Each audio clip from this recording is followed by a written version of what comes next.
Hi, my name is Rohan Zeng, and this is my 15112 term project, Interface. Interface is an interactive model viewing program that utilizes the Panda 3D module to allow the user to upload models and manipulate them within a 3D space. Here on the main screen, we see that we have two models that we can work with, a helmet model and a glove model. For this project, I downloaded these two models from online and used Rhino 3D and SolidWorks to first resize the models, then break them up into individual STL files for each model component. I then used Blender and the Yabi extension for Blender to set the origin for each part and convert them into an egg file, which is readable by the Panda 3D module. Let's start with the helmet model first. So here we have our helmet model uploaded in this space.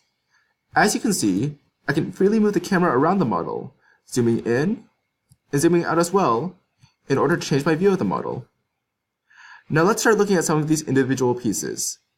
I can explode the model from its initial state by pressing the spacebar, and this allows me to easily access each individual part of the model. As you can see, hovering over a piece on the screen allows me to see which piece is currently selected, and by clicking and dragging, I can move these pieces across the screen. Because this is a 3D space, there are instances in which multiple model pieces will be on top of one another. The program solves this by allowing you to only select the topmost one. Additionally, I'm able to rotate the model pieces around their own individual origins, which I had previously initialized in Blender. This allows for more comprehensive viewing of each individual model piece. Now let's say after manipulating this model around, I want to see how these individual pieces come back together. By pressing R, I can reassemble the model back into its initial state, ready to be manipulated once more. Now that I'm finished viewing this helmet model, I want to see the glove model, which I can do by pressing G.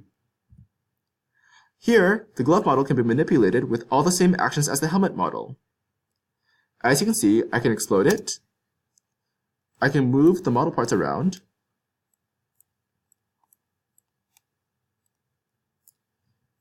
and I can reassemble them. The only difference here is that now, instead of being able to switch to the glove model with G, I can instead press H, which allows me to switch back to the helmet model. That's all for my term project, and I hope you enjoyed.